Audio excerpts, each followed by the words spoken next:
Hello, I'm Moira Shuri, the Executive Director of Zócalo Public Square.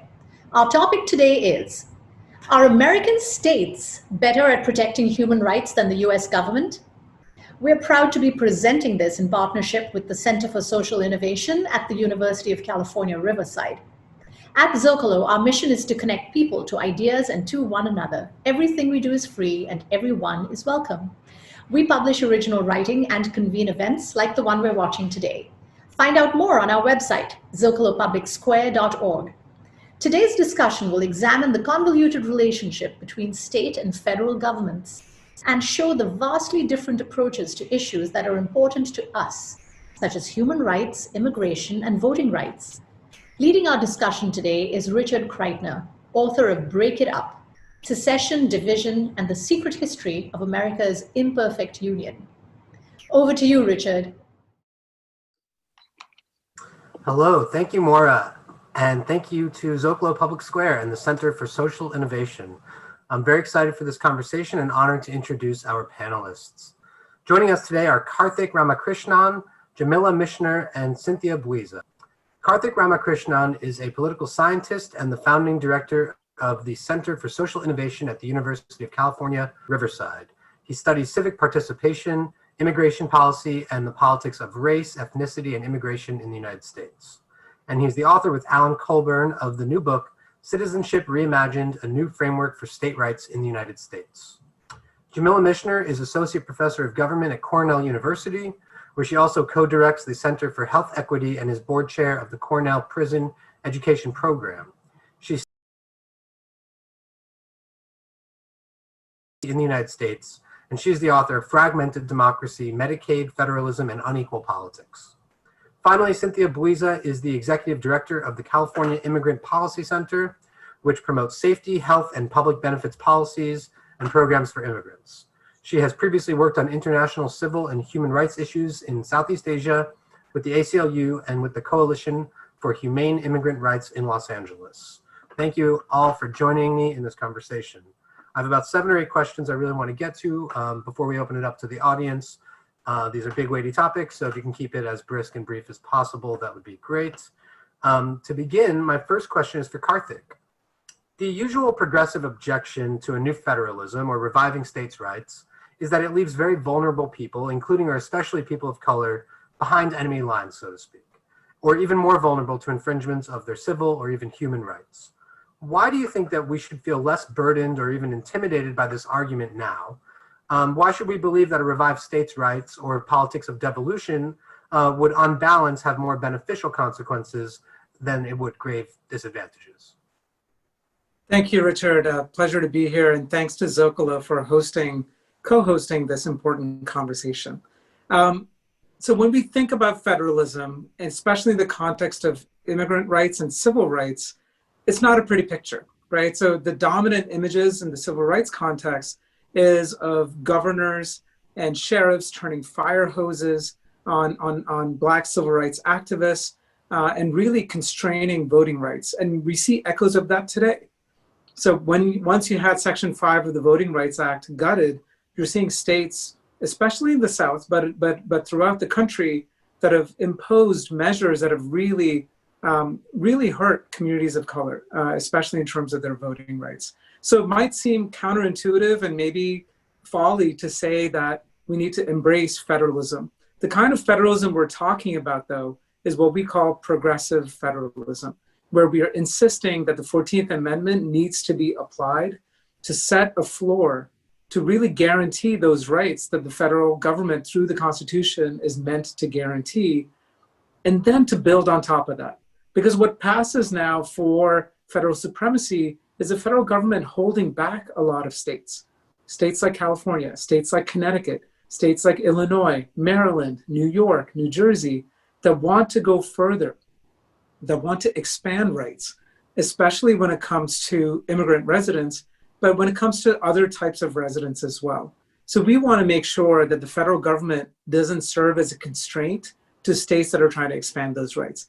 Now, of course, people might say, well, once you open the floodgates, if you're going to let states expand rights, it's inevitable that states will also contract rights. Well, that's not if you enforce the 14th Amendment the way it's supposed to be enforced, which is to make sure that those federal guarantees remain in place. So that's, so what we do in our book is to talk about all of the ways in which states have been important champions of expansion of rights. So if you think about the right to suffrage, right? So here we are on the 100th anniversary of the federally guaranteed right to suffrage. If states had not gone ahead, starting in the 1800s and then into the early 1900s in expanding those rights, and we're waiting for the federal government to do it, chances are that we would have waited a lot more decades for that to occur. So that kind of rights expansion is so important, because even if we're talking about federally guaranteed rights, those usually come on the building blocks of enough states building the political will, having the kind of experimentation that Judge Brandeis talked about when he talked about states as the laboratories of democracy, to really put those building blocks in place to push for federal expansion and rights. Finally, I'll say we have the example of gay marriage. The right to marriage was something that started first in some localities like San Francisco, and then expanded to states like Massachusetts and several other states before being guaranteed by the Supreme Court at the national level. So that's what we're talking about in terms of states. There's plenty of examples. Yes, there are examples and really painful ones, including current ones, of states like Arizona on the immigrant rights context that are taking away rights or just enacting harsh policies. But there is a flip side to that, and we want to pay enough attention to that to figure out how those occur, why they occur, and what can we do to expand on those. Thanks. I'm going to go to Jamila now, but just an observation about that. It seems to me like there might be a bit of a tension saying that we want a federalist floor below which rights cannot drop, and yet the assumption is that this framework of states' rights is needed because the federal government is not there and is not doing that right now, right? It's progressive states' rights is a way to fill the gap when the federal government is not defending those states' rights. Observation, and it's kind of transitions to my question for Jamila. Your work on Medicaid, this great book, has shown how federalism frameworks have further marginalized Black and brown people, throughout history, exacerbated inequality, and even lessened political participation. Why should we be wary of the idea of a progressive reclamation of states' rights? And how does the thorny saga of Obamacare's Medicaid expansion reveal the limits of relying on the states to protect people's rights? Yeah, I think these are difficult questions. One of the things that I found myself struggling with as I wrote the book was how kind of contextualized these assessments of federalism and states' rights really are. So when I first started writing the book, it was still during the Obama administration, and folks were saying, you're making this argument that sounds like a critique of federalism, and that makes sense during a time, for example, when perhaps I feel better about, from the perspective of healthcare, about what's happening, about what the federal government is doing, right? And so when there's more kind of confidence in what's happening at the federal level, then perhaps we are more willing to embrace critiques of the states and of states' rights. And then, of course, while I was still writing the book, President Trump came into office, and there were people who said, well, now federalism feels different to us, right? And now we are thinking about progressive federalism, and we're breathing sighs of relief that states have the ability to protect their denizens in ways that the federal government is either unwilling to do or, in fact, completely hostile towards. And so that was a real eye-opener for me, just seeing both writing the book, the tone that I had towards federalism changed because I was writing it during this time of transition, and the way that people responded to the work changed because it was during this time of transition. And so in many ways that underscores the complexity of this, which is that assessments of federalism are really tricky. It depends on our political positioning and on our political context, right? And what it kind of taught me is to be very cautious about painting federalism with an overly broad brush, right? And saying sort of federalism is good, federalism is bad. What I think that federalism does is it creates kind of conditions of possibility, right? It creates conditions of possibility. And those conditions of possibility, because of the sort of the nimble nature of federalism, are dynamic. They change over time depending on who's in power and what their political prerogatives are, which means that we have to sort of constantly be evaluating and reevaluating what it means to say that we ought to amplify states' rights, or what it means to to boast about or be excited about federalism. But I don't think it's a straightforward answer, and I think the healthcare case really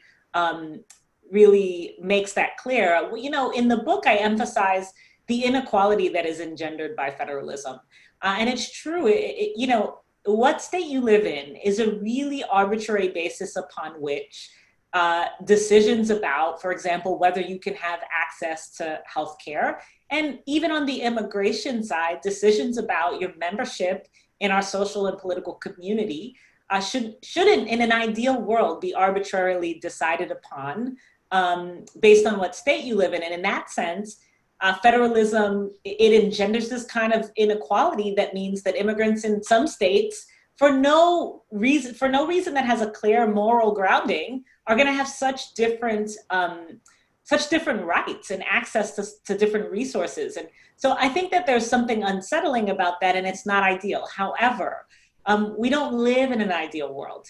And so the question is, in a context that is far from ideal, is it the case that federalism and states' rights can be leveraged to minimize pain, right? To minimize suffering? And the answer to that is yes. There are consequences to that. One of the consequences is that we get this inequality, both in people's material lives and democratic inequality in access to people's rights and people's sort of access to the system of democracy. And so that's bad. That's something that is unfortunate. But again, given the context that we're facing, it's hard for me to sort of say, no, this is bad. States shouldn't be trying to make these progressive moves because it's going to engender inequality, right? It's true if you raise the ceiling without raising the floor, there will be more inequality, right? If the federal government doesn't raise the floor that everybody is operating under, but particular states raise their ceilings, then we get more inequality in the aggregate. And in the book, I'm really trying to highlight that and say that's not good.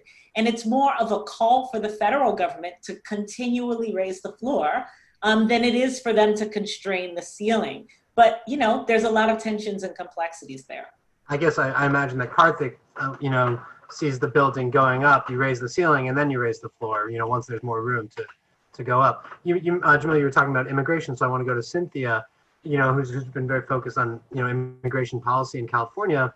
Over the last 5 to 8 years, California has taken a number of steps, driver's licenses, various sanctuary laws, to protect undocumented immigrants and others, from the federal government and from federal agencies. So I was wondering if you could talk a little bit about that, about what you've seen California enact on policy that has been several steps ahead of the federal government, and also just on the ground, with real people, how has that impacted their lives for the better? Thank you, Richard, and thank you, Zócalo and the Center for Social Innovation for hosting us. California is a very interesting case study in federalism and in states' rights, because exactly what Karthik and Jamila already pointed out, that it has managed over the years to decrease the pain and suffering of many vulnerable people that live in the state. We were not always like this. We were, of course, we started with Prop 187 many years ago, where California wanted to take away a lot of these opportunities that it is giving now to immigrants and documented and documented alike. But to your point, Richard, there has been, I would say, a constellation of progressive immigration policies that has been passed in California, not just over the last 8 or 9 years, but actually in the last 15 years. We have in-state tuition for undocumented students, for example, which happened many years ago. And this is because the state recognizes the fundamental role and contributions that immigrants play in California.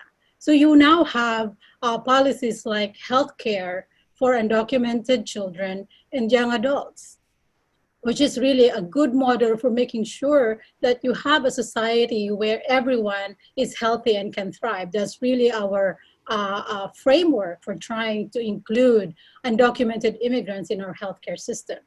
Immigrants can now drive in California. And many researchers pointed out that it has not changed any public safety outcome. In fact, it has made many more immigrants feel safer on the road. We have very tight sanctuary policies, though not perfect, in the vein of the Truth Act, the Trust Act, and the California Values Act, which is an attempt to make sure that we limit the cooperation between immigration and customs enforcement and our local police. This and many others, I'd say there's maybe more than 100 small and big pro-immigrant policies passed in the state in the last 25 years. And it's primarily because there is an underlying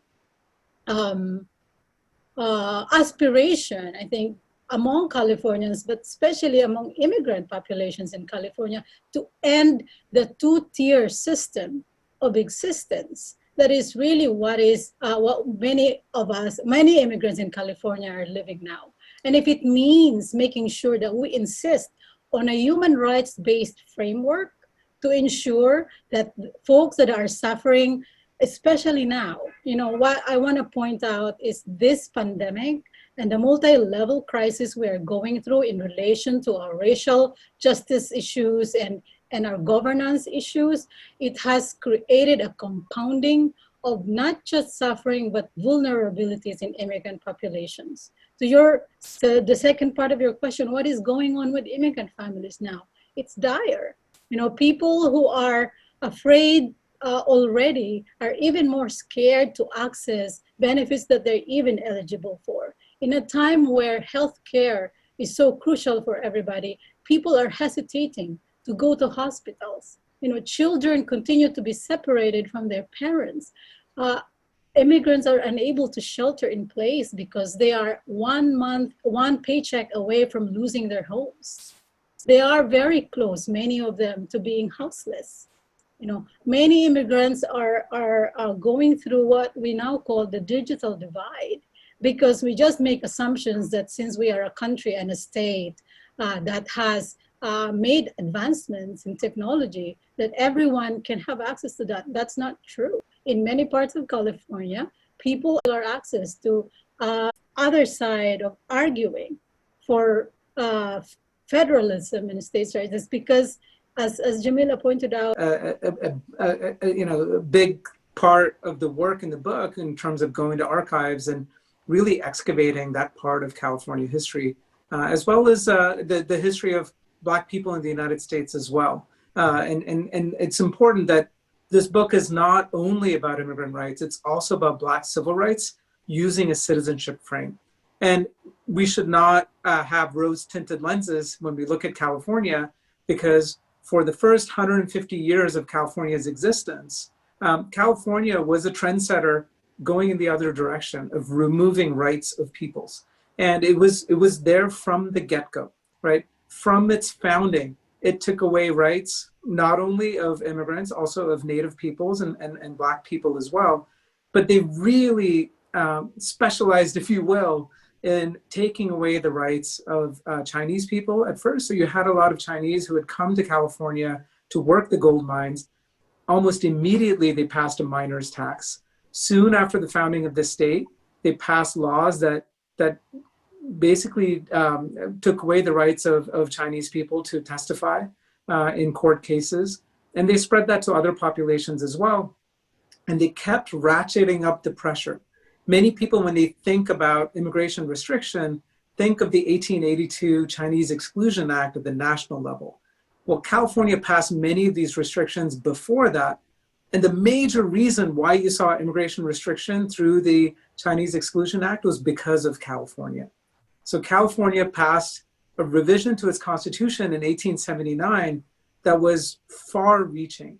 It literally had an article in that constitution titled "The Chinese," and what it did is it forbade Chinese people from being employed either in the public sector or in many parts of the private sector, right? And this is why you had this phenomenon of Chinese immigrants opening up laundromats, right, in San Francisco and in other places, because they could be business owners, but they could not be employees. They could not be public employees or employees hired by public corporations.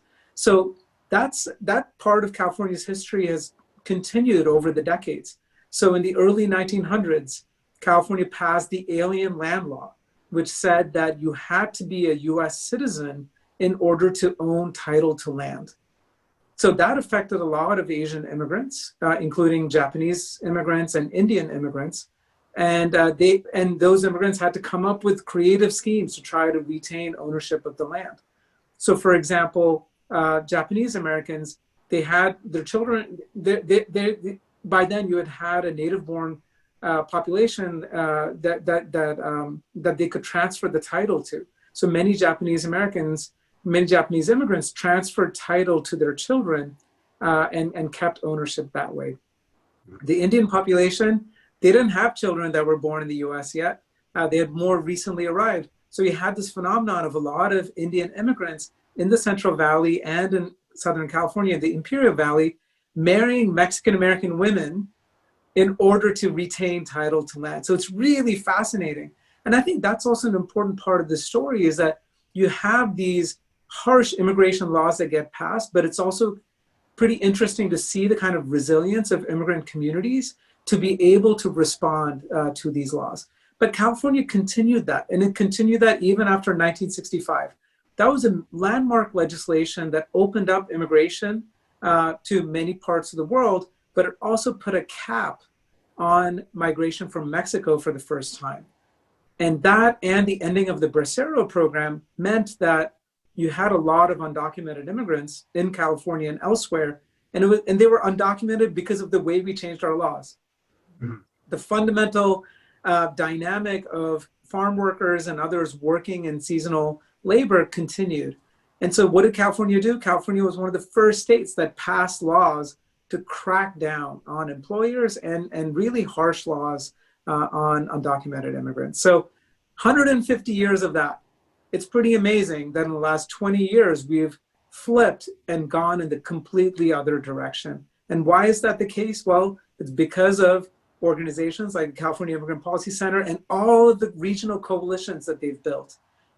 Prop 187 also meant you had a lot of Latino and Asian American voters that started naturalizing faster and really remembered all of that harsh legislation where the Republican Party took a nosedive within a matter of a decade because of those harsh laws. And then finally, you had many legislators, especially in the Latino caucus, but other legislators as well, who cut their teeth in these immigrant rights and civil rights fights in the 1990s. Once they got into power, it wasn't just that, right? So they got into power, Democrats took over, but the social movement actors kept pushing. It was not easy. Jerry Brown, we show in our book, by the time you get to 2015, 2016, Jerry Brown is this champion of immigrant rights, but it took a lot. And I think Cynthia could attest to that. There were a lot of fights within the Democratic Party among allies to keep pushing Jerry Brown. So by the time we get to the end of his second term, he has become a champion of immigrant rights. And that's where we say, we can talk about California's citizenship. It is this progressive citizenship, but it was the result of some intense struggle and power building and these coalitions between legislators and movement actors that finally put it over the top. Right, very interesting tour of the state's history. You know, my obsession is secession, and I was really kind of astounded that 15 years after the Civil War, in that 1879 California Constitutional Convention, somebody actually threatens to secede from the Union, that California will secede if the Congress doesn't pass a Chinese Exclusion Act, which is just this remarkable, afterlife of this concept that people think ended with the Civil War. My own little, pet. obsession there. Jamila, I want to go back to something that you kind of left off with a few minutes ago, that if Democrats, just that support for states' rights on the left, especially for progressivism, rises and falls depending on how much power, they have in Washington. So do you think that if Biden wins the presidency, if the Senate, if the Democrats retake the Senate, does all of this talk about, progressive federalism and states' rights, was it simply opportunistic after Trump won, and does it all go away? Or do you think that there's something more fundamental and long-lasting that's going on here? I would say both end. I think there's certainly some opportunism that emerges, and not just on the left or with Democrats, but, we see similar kinds of dynamics on the right and with Republicans who, will engage in behavior like preempting, local policy in their state legislatures, despite a sort of professed respect for local discretion so I think that when it comes to federalism, all the way down from, the federal government to the states to localities, Democrats and Republicans are very strategically aware of the implications of who has power for both the limits and the possibilities of how they exercise the ways that federalism constrains and enables them. So there's some strategic realities that members of both parties are navigating quite straightforwardly and self-consciously across the board there. At the same time, I do think that there are a more fundamental set of issues at stake, and that mean that this isn't all strategic all of the time, right? And that often it's the case that and this is something that Karthik was saying that I think is really important to sort of underscore, which is even beyond that sort of layer of strategically approaching federalism and states' rights with an eye towards getting whatever it is that, ideologically or through partisan lenses you might want to have. There's also the reality that the way that you sort of, that folks navigate federalism on some fundamental level is through building power, right? And I think that means that there is a kind of underlying motivation to build power consistently over time. And although the extent to which that works out in your favor will wax and wane, right? You'll get the Prop 187s, and then you'll also get kind of follow on over time in relation to those more regressive policies that provide either opportunities or necessities for continuing to build power going forward. And what that means ultimately is that there is a kind of necessity and a priority around not just thinking kind of strategically, but thinking protectively, right? So if you're interested in minimizing harm and minimizing suffering, and if you're interested in and committed to a particular vision of people sort of living with full dignity and having access to a certain set of rights, then even when the folks that you favor are in power, you don't necessarily then sit on your laurels and say, okay, we have a Democrat in the federal government, we can just relax, we don't have to worry about this. You keep building power, both so that you can, in many ways, in the ways that Karthik pointed out, so that you can set the terrain that then pushes even that floor that is established at the federal level up, right? And because you recognize that situation can change, and you still need to be sort of pushing and creating the necessary conditions at the state level. So I guess I would say even beyond particular strategic considerations that have to do with who's in office at any given point, the dynamic nature of the political field and of federalism more generally means that there are reasons to always be thinking about how to exercise, the kinds of opportunities that federalism creates, irrespective of who's in power. I think that's a really good way to thread the needle between, ideological consistency and political, pragmatism. Cynthia, I want to ask you a version of the question that we kind of started with Karthik. Do you worry that a framework that enables California to enact more beneficial, welcoming policies to immigrants, also empowers a state like Arizona or Alabama to enact more repressive policies, specifically on immigration? It's an interesting question, because even before California has created this momentum around its progressive immigration policies, many other states were already doing or promoting anti-immigrant laws. If you remember SB 1070 in Arizona, it was one of the more controversial laws that came out of that state. I am a bit concerned that there will be this race to the bottom with anti-immigrant states, just to just to show that it can be done differently.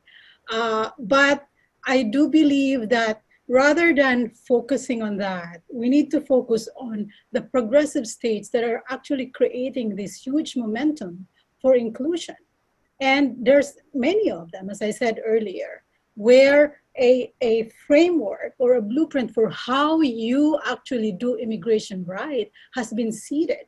And it is creating some really good outcomes for these states. As I said, so much has been debated about whether California was going to go down because it's treating immigrants rights, and it's not. It is the 5th largest economy in the world, and absent this pandemic, we were in a good trajectory because we have decided that we can go a different direction in terms of protecting the rights of immigrant populations. And I think just going at it from a positive angle rather than looking at this race to the bottom of who could treat immigrants worse is the framework I would go for. And so sorry, go ahead, Cynthia. I want to jump in here for a second. If that's I was just saying that we've seen the benefits of that for immigrant populations who are able to create small businesses, for example, among other things. But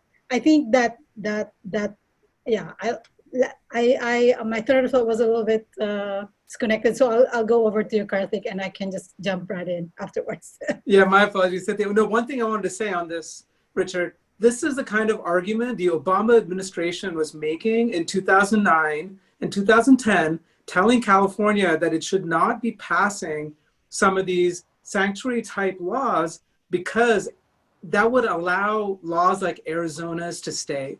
And in fact, we actually saw that Arizona's law was unconstitutional. I actually think it's a bit of a red herring to say, California, Illinois, New York, slow down, because by doing this, you will then give license to these very conservative, repressive states to even double down and be harsher. They are not waiting around for California and New York and these other states to do the harm that they want to do. So in fact, we've actually seen this dynamic. We've seen this dynamic with the Democratic president that is trying to pass comprehensive immigration reform and wants a uniform national policy.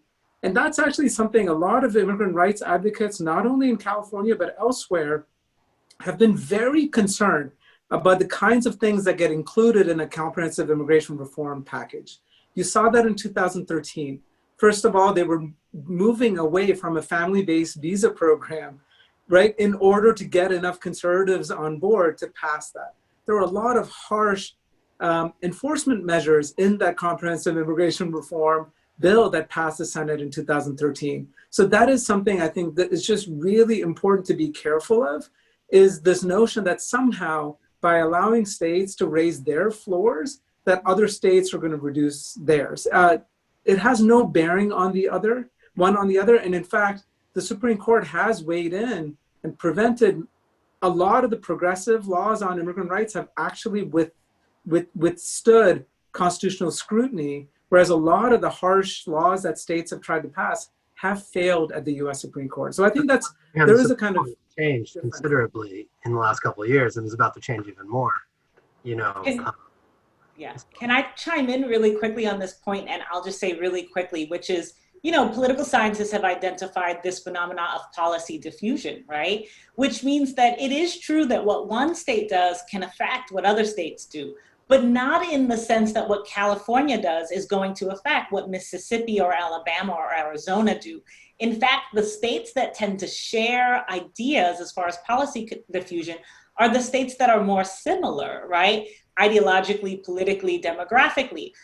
So it's more likely that by California doing something progressive, it's going to inspire Oregon or Washington or New York or Massachusetts to also do something progressive, so that the fire will spread in that kind of positive way, right? And less likely that it's going to cause some sort of like negative reverberation in Mississippi. But the opposite is true, that when Mississippi does something, that often Alabama or Georgia or so on and so forth will do it. But this is when other institutions come into play, like the courts, who will put some limits on how much those states can kind of race to the bottom. In an ideal world, the courts don't always play that role, right? Now, it is true that overall what this means is that California and the states like it will pull away, and Mississippi and the states like it will pull away. And so we are getting more inequality. And I think that doesn't mean that we tell California to not do better so that we can limit inequality by keeping the kind of progressive states low. But it does imply a few things. It implies we should be aware of that inequality. And it implies we should think about how to mobilize, organize, and build power strategically, maybe regionally and across the country, to find ways of both allowing the states that are willing to do more, but also mitigating the kind of effects of the folks that just happen to not live in those states, really being not able to live lives that are materially and civically as rich and full. Very interesting points. I mean, that might be a good segue into the kind of summative question I wanted to put to each of you. And Jamil, you could take it first, and then we'll do Cynthia and Karthik.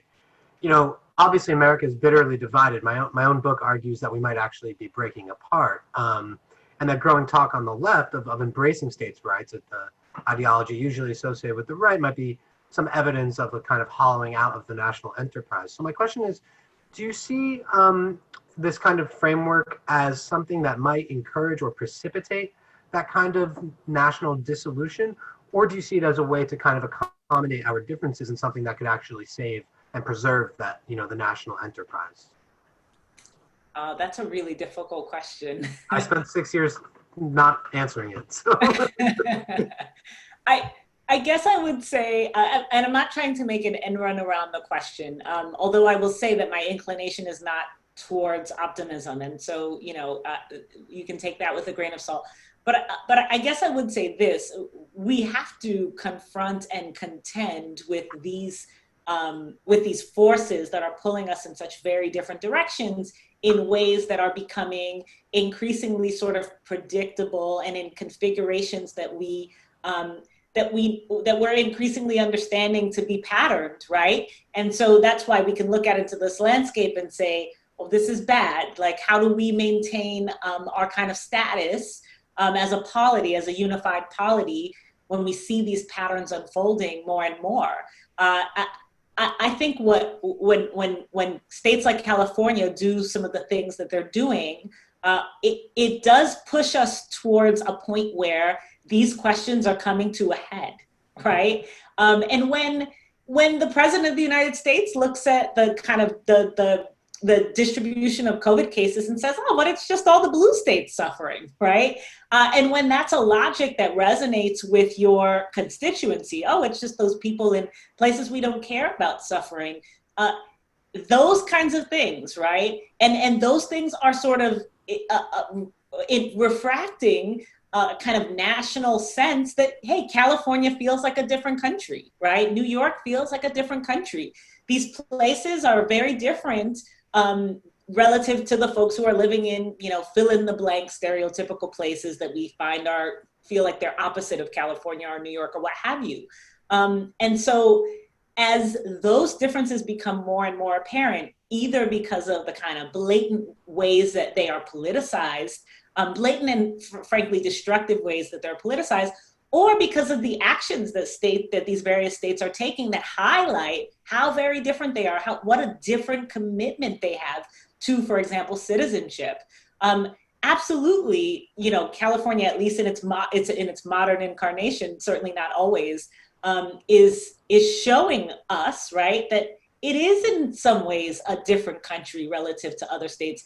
And I do think that is forcing us to contend with the depth of our divisions. And the depth of our divisions in this country are certainly racialized, right? But they're racialized in a way that is institutionalized through the institutions like federalism and through our other political institutions.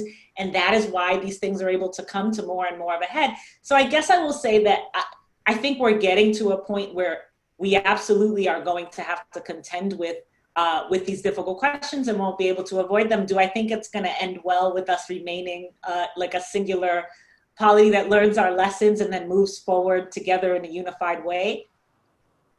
No, not especially, but I'd be happy to be wrong. Yeah. Cynthia, you have any thoughts on that? Whether new federalism could possibly bring Americans together as it, kind of pulls them or lets them go their own ways? Absolutely. So I've lived in countries where separatist movements have some succeeded, some not, like in Indonesia and in East Timor as an example. But I may be going through an existential crisis right now, but I'm still a dreamer. I'm gonna insist on that. And I say that because I am speaking as an immigrant who came here 16 years ago with a certain notion of the American dream, right? And so what is the referendum on that? I may not be directly answering the question that you're asking, Richard, but I think for me is that the ruptures and divisions that we have with each other, with the different states, to Jamila's point, what of those that are highlighted could actually continue to bring us together?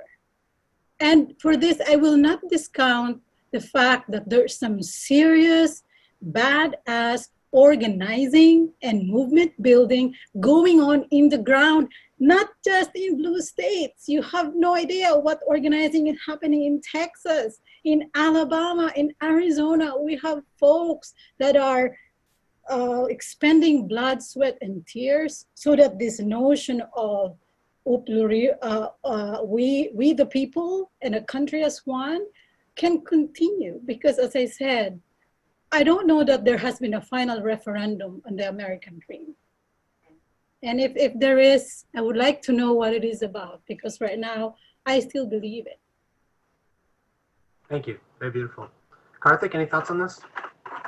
Yeah, I mean, I tend to be an optimist as well. And, when you look at, Cynthia talked about other countries. I mean, look at other deeply divided societies.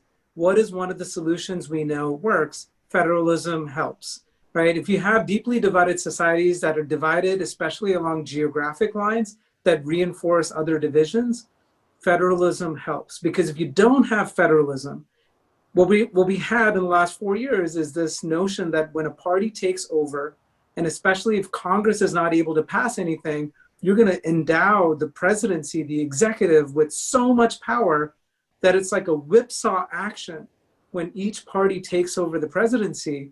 That is really, really harmful to divided societies, because then the prize becomes so big and it becomes a kind of winner-take-all dynamic. And that people are talking about how we're reaching Civil War era-like conditions in terms of the depth of divisions we have. One way you cool some of those passions down is to say, let's give states a bit more leeway and not think that once one party takes over at the national level, they're going to just take it in the 180 direction of what you have for the last 4 years or the last 8 years. Now, that does mean, for example, that people in, say, New York and California and Connecticut, and it's not just California, right? There are actually a bunch of states that have been expanding citizenship rights, and it's not just immigrant rights. When you're talking about rights of ex-felons, right? Other kinds of Black civil rights, gay rights, etc.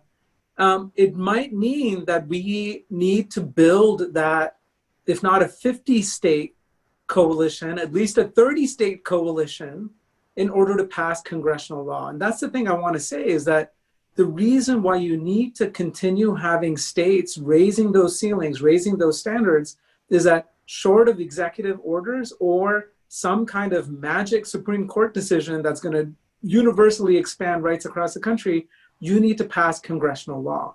And the way you pass congressional law is to get these senators and these states to start exploring these ideas on how they can meaningfully expand rights.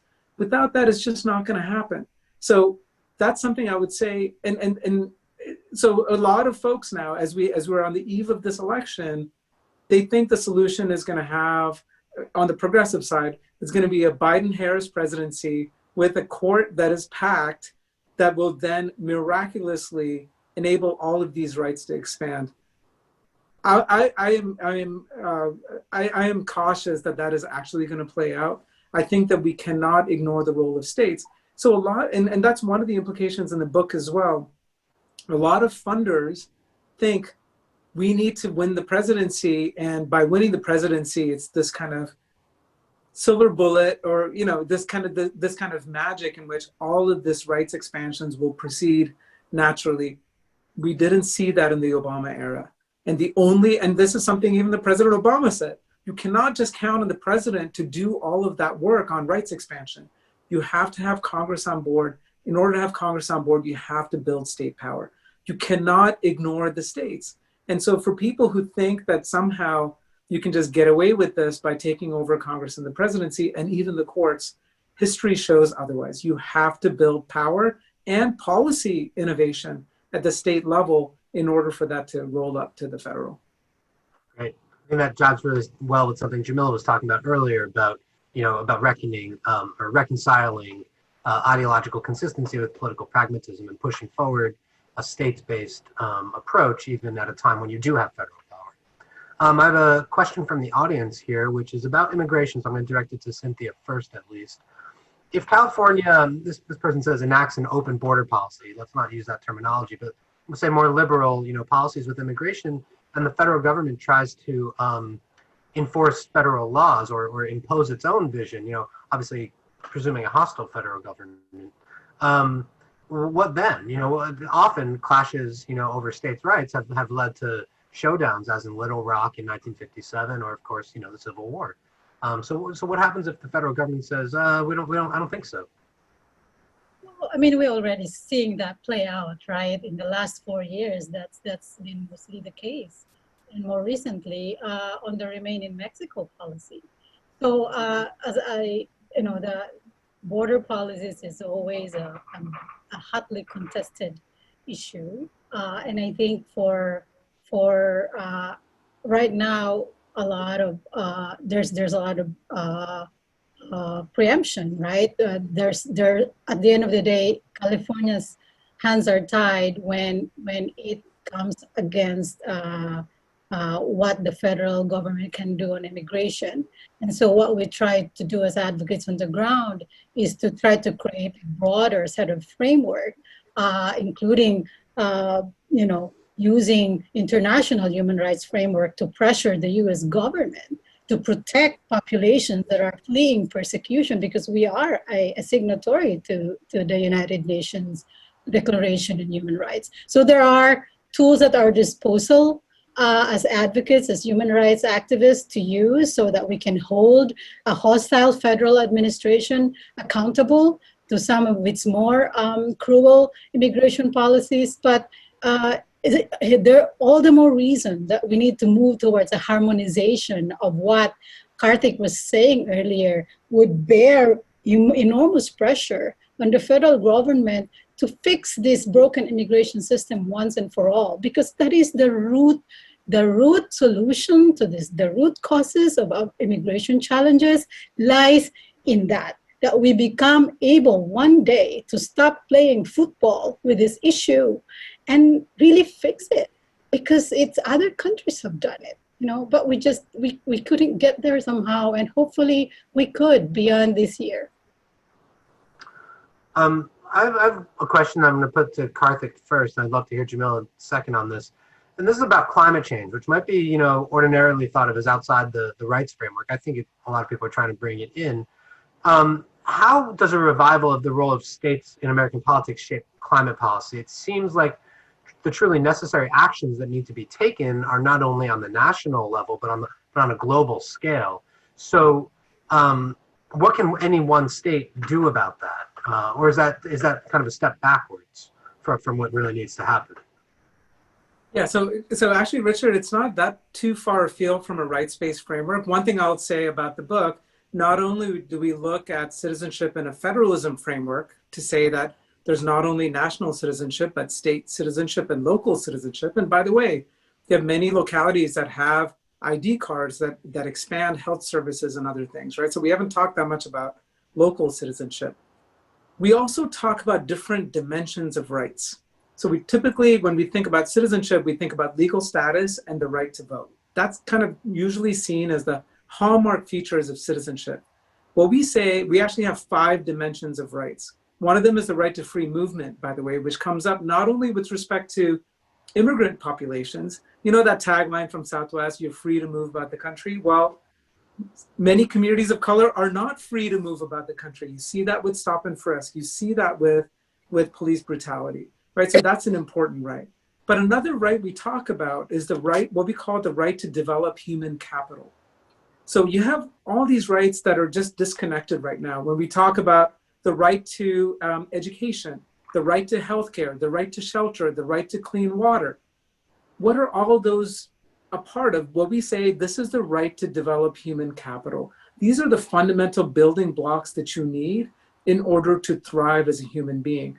Climate change puts that at risk, right? It puts that at risk in terms of your ability to stay in place, to remain where you are. It harms your ability to have access to affordable water, for example. So it does, even though we think of climate change as not affecting rights, it affects rights in a very fundamental way. And absolutely, not only can states do something about it, states are doing something about it. So in California, for example, you have the cap and trade program, where California actually has not quite treaties, but it has agreements with the provinces of Quebec and Ontario in terms of its cap and trade program.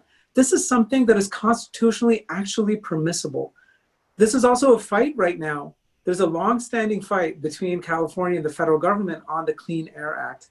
California has had this traditional waiver where, because of the smog that we have in Southern California, where I live, that the federal government traditionally has allowed California to put standards that are more stringent than the national standards.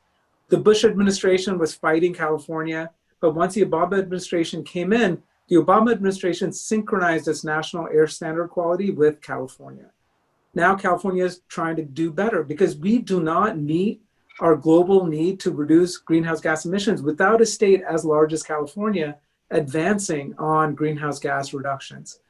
We'll see what happens. Very likely, if it looks like a Biden win is indeed going to take place, you're probably going to see the federal government drop its lawsuit against California, and you're going to see continued progress.